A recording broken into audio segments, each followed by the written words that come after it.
Ay, kamusta nga ba kayo dyan? At sa araw na nga to, ay magluluto ang kabady nyo. And guess what?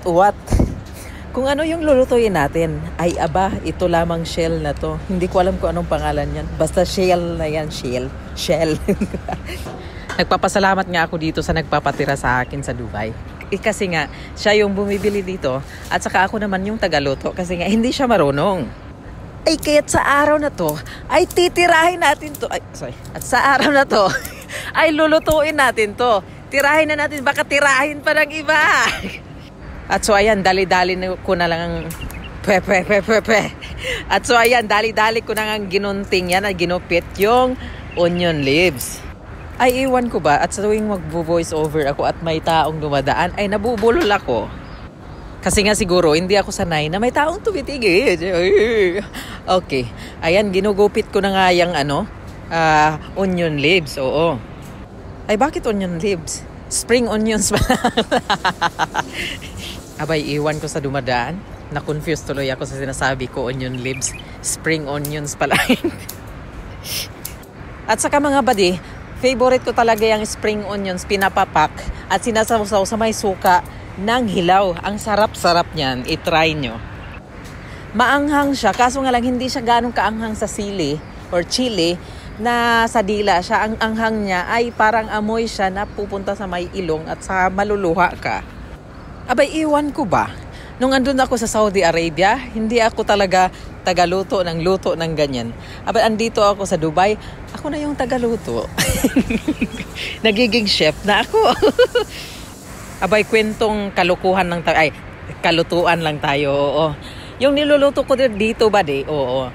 Ay, sa mga taong nagluluto sa kapitbahay ko pala or mga ka-roommate, ay ako po ay nag-oobserba po lamang sa mga niluluto nila. At dyan po ako nahasa. At minsan naman yung mama ko or ate ko ang nagluluto at ako lamang ay taga-obserba. Kaya dyan rin ako natututo. Abay, sa Pilipino naman tayo, di ba? Madali tayong natututo sa mga bagay-bagay. At saka ito pa yung kasabihan ng mga nanay. Kapag ako'y magsabing, patikim nga, nay, ay hindi pwede. Baka ikaw rin ay titikman. Charet! May hugot din ang nanay nung una.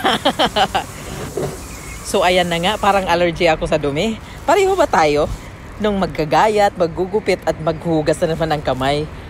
Right after na may ginagawa, tapos maghugas uli. Ang aksaya sa tubig, di ba?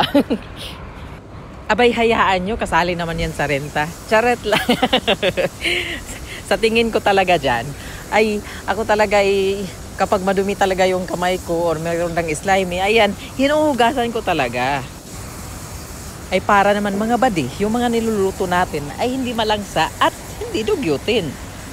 So ano nga ba ang tawag dito sa inyo? Kasi nga ang nakita ko lang dito ay ito yung small na mga clams, oo, na maputi. Saka ang favorite ko lutuin ito, yung hindi naman pinaka, yung may kaanghangan lamang ba din, na yung matanggal talaga yung panuhot mo sa tiyan. Dagdagan mo ng maraming chili, at saka sandamakmak na luya.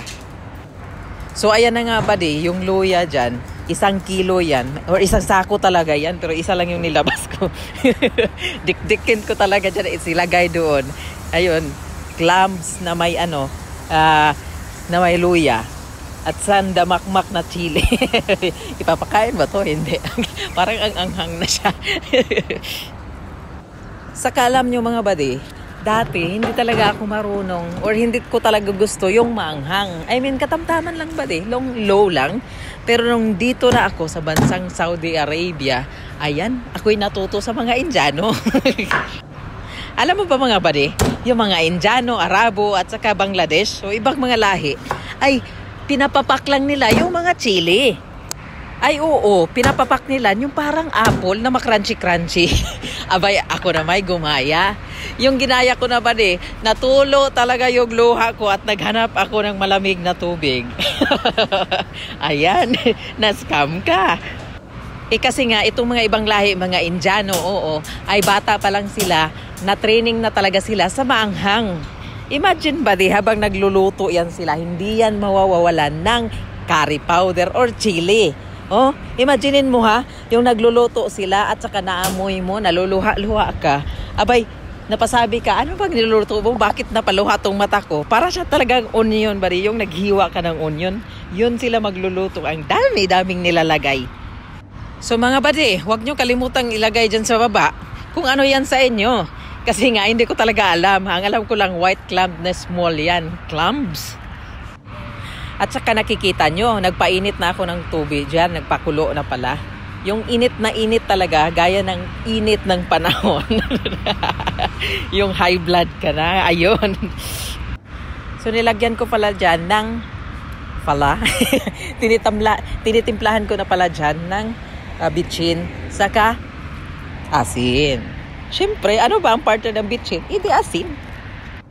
Ito naman, parang hindi ka na grade 2. So, ayan na nga mga buddy. Habang pinakuluan ko yung tubig, nilalagay ko na pala yung mga panakot dyan. Hindi ko alam sa inyo kung anong tawag. Basta sa amin, panakot yan. Panakot sa mga multo. Mga spices pala buddy. Ayan, napakulo ko na dyan para ang lasa ng mga nilagay kong spices ay mag-spread talaga sa tubig. At dahan-dahan ko nang nilagay yung clams dyan na maliit.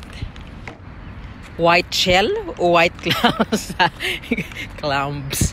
Hindi ko talaga alam mga buddy, anong tawag dyan? Seashell? Seashell to the seashore? The seashore? At sa mga ganitong klaseng mga seafoods, ay rich ito ng vitamin na iron. No. Not iron. But iodine. Nagbuot-buot ako na iodine. Oo mga buddy. Ang iodine mga buddy ay tumutulong ito para ang tao makaiwas sa goiter. Tsaka curious lang ako mga buddy. May tanong ako. Magka-goiter ba yung baboy? O yung mga walang lieg? O hindi ko kayo pinipersonal. Nagka-goiter ba yung mga ganon? Kasi nga, sa mga baboy, wala silang liig. Paano yung malagyan na goiter? Charot! So, ayan. Maraming salamat po sa panunood ng ating walang kakwenta-kwentang vlog. Charot lang. Sa mga buddy, yung nilalagay ko pala dyan sa ingredients ng white shell ay, spring onions. O yan, di ba? Leaves. Oo. Saka, mahilig talaga ako maglagay ng, yung bawang or onion. Anong English bawang? Abay, nawala ako, buddy. Garlic pala. Garlic, onion, pepper, spring leaves, yeah, oo, and then ginger. Ayan mga buddy, yung 5 na yan. At saka wag mo kalimutan mga buddy, kung wala kang magic sarap, ay pwede kang gumamit ng Ajinomoto and table salt. Ayan mga buddy. At saka maya-maya, maluto na to. Pakuluan lang natin ng maraming beses, siguro mga 10 minutes para talagang lutong-luto siya. At kung mayroon man dyang mga di ka nais-nais na mga bacteria ay mamamatay siya. Oo. Kasi nga itong clams dito sa ibang bansa ay hindi siya talagang fresh na bumubuka tas gumagalaw. Ito talaga ay frozen sa tingin ko. Kaya para tayo'y safety, pakuluan natin to ng 1 taon. O, diba? Pakulan mo ng 1 taon, diba? Wala na yan dyan. Saka magalit siguro yung may-ari. Naubos na yung gasol. At maraming salamat sa panonood ng ating walang kakwentang-kwentang vlog. Ayan, don't forget to follow at sa sunod nating video. Maraming salamat!